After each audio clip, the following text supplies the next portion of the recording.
नमस्कार दोस्तों, स्वागत है आप सभी का अपने यूट्यूब चैनल पीटेक पर।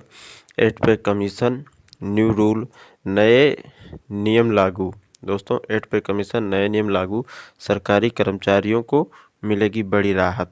और इसी वीडियो में आपको 8 पे कमीशन सैलरी हाइक, 8 पे कमीशन फिटमेंट फैक्टर, 8 पे कमीशन पेंशन अपडेट, 8 पे कमीशन बेसिक सैलरी, ये सब कुछ अच्छे से हम बात करने वाले हैं। 8 पे कमीशन एक्सपेक्टेड सैलरी। तो इस वीडियो को आप लोग अच्छे से देखें, पूरी जानकारी अच्छे से समझें, इस जानकारी को ज़्यादा से ज़्यादा लोगों के पास शेयर भी करें। तो चलिए शुरू करते हैं। सभी भाई लोग वीडियो को लाइक कर देंगे और चैनल सब्सक्राइब करके बेल आइकन प्रेस कर देंगे। ध्यान से समझना आप लोग। केंद्रीय कर्मचारियों और पेंशन भोगियों के लिए एक बड़ी खबर सामने आई है। भारत सरकार ने 8वें वेतन आयोग को लेकर नए नियम और प्रारंभिक जो दिशा निर्देश हैं वो जारी कर दिए हैं। सरकार का उद्देश्य 7वें वेतन आयोग के बाद कर्मचारियों की आय, भत्तों और पेंशन में, देखिए दोस्तों, ये पेंशन और आपका डीए, भत्तों और पेंशन में जरूरी सुधार करना है ताकि बढ़ती महंगाई के बीच उन्हें आर्थिक राहत मिल सके। कब से लागू होंगे नए नियम? देखिए दोस्तों, आठ 8वां वेतन आयोग 1 जनवरी 2026 से लागू माना जाएगा। ठीक है, 1 जनवरी 2026 से लागू माना जाएगा। इसकी आधिकारिक घोषणा बजट 2026 के दौरान वित्त मंत्रालय द्वारा किए जाने की संभावना है। आयोग की सिफारिशें लागू होने के बाद कर्मचारियों के वेतन में 25 से 30%, दोस्तों 25 से 30% वृद्धि मतलब बढ़ोतरी हो सकती है।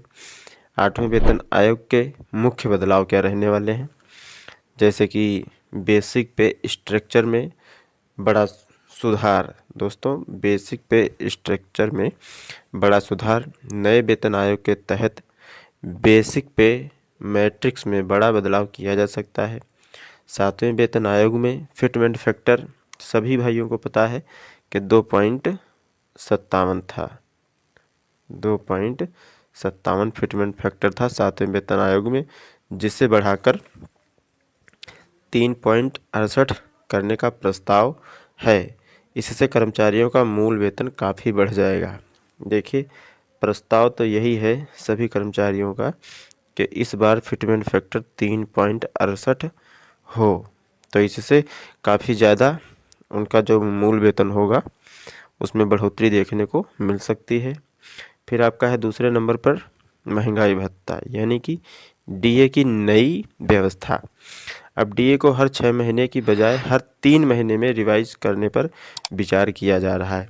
अभी तक क्या है दोस्तों, एक साल में डीए 2 बार बढ़ता है, एक जनवरी में और दूसरा आपका जुलाई में। साल में 2 बार बढ़ता है, यानी 6 महीने में 1 बार बढ़ता है। लेकिन अब जो नई व्यवस्था है इसके अनुसार ये बताया जा रहा है कि हर 3 महीने में रिवीजन करने पर विचार किया जा रहा है। यानी आने वाले समय में शायद जो डीए है हर 3 महीने में बढ़े। सीपीआई के आधार पर डीए को ऑटोमेटिक अपडेट सिस्टम से जोड़ने की योजना है। और नंबर 3 पर है आपका पेंशनर्स के लिए बड़ी राहत। 8वें वेतन आयोग में पेंशन धारकों को भी सीधा फायदा मिलेगा। न्यूनतम पेंशन 12,000 से बढ़ा करके 18,000 करने की सिफारिश है। देखिए, जिनकी पेंशन न्यूनतम 12,000 है उसको बढ़ा करके 18,000 करने का ये सिफारिश की गई है। डीए बढ़ने के साथ पेंशन में स्वतः वृद्धि। 80 वर्ष से अधिक उम्र के जो सुपर सीनियर सिटीजन को अतिरिक्त 5% बोनस देने का भी इसमें बात कही गई है। ग्रेड पे सिस्टम खत्म होने की तैयारी। देखिए दोस्तों, बहुत अपडेट है इसी वीडियो में। अगर ये अपडेट आप सभी को अच्छे लग रहे हैं तो एक लाइक कर दो भाई, और चैनल सब्सक्राइब करके बेल आइकन प्रेस कर दो। वीडियो को शेयर ज़्यादा से ज़्यादा लोगों के पास करो भाई, सभी के पास इस जानकारी को पहुंचाओ। सरकार पुराने ग्रेड पे सिस्टम है उसको समाप्त कर पोस्ट बेस्ड दोस्तों, जो पुराना ग्रेड पे सिस्टम है उसको समाप्त करके पोस्ट बेस्ड पे मैट्रिक्स लागू करने की दिशा में बढ़ रही है और इससे सभी विभागों में समान पद पर काम करने वालों को समान वेतन मिलेगा। देखिए दोस्तों, समान पद और समान वेतन, ऐसी व्यवस्था इसमें होने वाली है। एचआरए में भी बदलाव है। एचआरए को अब शहरों की आबादी और जीवन स्तर के अनुसार हर 2 साल में रिवाइज किया जाएगा। मेट्रो शहरों में एचआरए होगा 30% तक हो सकता है। कितना? 30%। प्रमोशन नियमों में भी बदलाव हो सकता है। इसमें क्या बदलाव होने की संभावना है? अब प्रमोशन केवल सेवा अवधि पर नहीं बल्कि परफॉर्मेंस स्कोर और डिजिटल रिपोर्ट कार्ड पर आधारित होगा। इससे मेहनती कर्मचारियों को जल्द प्रमोशन का मौका मिलेगा। ठीक है, तो ये अपडेट काफ़ी महत्वपूर्ण है आप सभी के लिए। आप लोग वीडियो को शेयर ज़रूर करें। डिजिटल ट्रांसफॉर्मेशन दोस्तों, डिजिटल ट्रांसफॉर्मेशन है, इसको भी अच्छे से समझेंगे।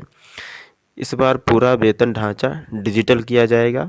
पे स्ट्रक्चर्स और आपका अलाउंस कैलकुलेशन के लिए सेंट्रल एम्प्लॉयज डिजिटल डैशबोर्ड बनाया जाएगा, जिससे पारदर्शिता बढ़ेगी। संभावित वेतन वृद्धि क्या हो सकती है, तो फिलहाल में एक उदाहरण के तौर पर समझेंगे। मौजूदा बेसिक वेतन मान लीजिए किसी का 50,000 रुपये है। कितना है? 50,000। नया बेसिक वेतन अनुमानित है दोस्तों, अनुमानित है। इसको उदाहरण के तौर पर समझेंगे। तो मान लीजिए 50,000 ये मौजूदा है, बढ़कर के कितना हो सकता है? 73,600 के आसपास में। ऐसे ही मान लीजिए 40,000 किसी भाई का है तो उनका हो जाएगा 58,880 रुपया। इसी प्रकार से आप लोग अपना देख सकते हैं, निकाल सकते हैं। जिनका 25,000 है उनका हो जाएगा 36,800, जिनका 30,000 है उनका 44,160। ये अनुमानित है दोस्तों, एग्जाम्पल के तौर पर इसको आप लोग समझेंगे। इस वीडियो को शेयर ज़रूर करो भाई, सभी के पास इस जानकारी के पहुंचाओ। अच्छी जानकारी है, सारी कुछ डिटेल अच्छे से समझ लेना है। कितने कर्मचारियों पर पड़ेगा इसका असर? देखिए कितने कर्मचारियों पर, तो देश में वर्तमान में लगभग 48 लाख एम्प्लॉय हैं, मतलब कर्मचारी हैं, और 68 लाख पेंशनर लोग हैं। ठीक है, तो 8वें वेतन आयोग के लागू होने से सरकार पर करीब दोस्तों 2.5 लाख करोड़ का अतिरिक्त बोझ आएगा। लेकिन सरकार का मानना है कि इससे बाजार में खपत बढ़ेगी और अर्थव्यवस्था को मजबूती मिलेगी। जब पैसा ज़्यादा होगा तो खर्च भी ज़्यादा होगा दोस्तों। 8 पे कमीशन 2026 सरकारी कर्मचारियों और पेंशनर्स के लिए बड़ी राहत साबित हो सकता है। बेहतर बेसिक पे, बढ़ा हुआ डीए, नया एचआरए सिस्टम, डिजिटल प्रक्रिया और पारदर्शिता इस आयोग को अब तक का सबसे आधुनिक बना सकती है। अब नए नियम लागू होने के बाद कर्मचारियों को क्या है दोस्तों? कर्मचारियों की आमदनी और सुविधाओं में बड़ा सुधार देखने को मिल सकता है। जब पैसा होगा तो जो सुधार है वो तो ऑटोमेटिक हो ही जाएगा। पैसे से ही सारी चीज़ें अच्छी होती हैं। तो 8 पे कमीशन में सभी का अगर 3.68 फिटमेंट फैक्टर रहता है तो काफ़ी ज़्यादा जो मूल वेतन होगा उसमें बढ़ोतरी देखने को मिलेगी। ये वीडियो सिर्फ़ और सिर्फ आपकी जानकारी के लिए है और आप लोगों को करना क्या है, इस जानकारी को ज़्यादा से ज़्यादा लोगों के पास शेयर करें, क्योंकि बहुत से ऐसी चीज़ें हैं जिसके बारे में इस वीडियो में बताया गया है। तो आप लोग शेयर ज़रूर करें। अगर वीडियो अच्छा लगा है तो एक लाइक करके चैनल भी सब्सक्राइब कर लेना है। मिलेंगे एक नए वीडियो में नई जानकारी के साथ में। तब तक के लिए दोस्तों, जय हिंद, जय भारत।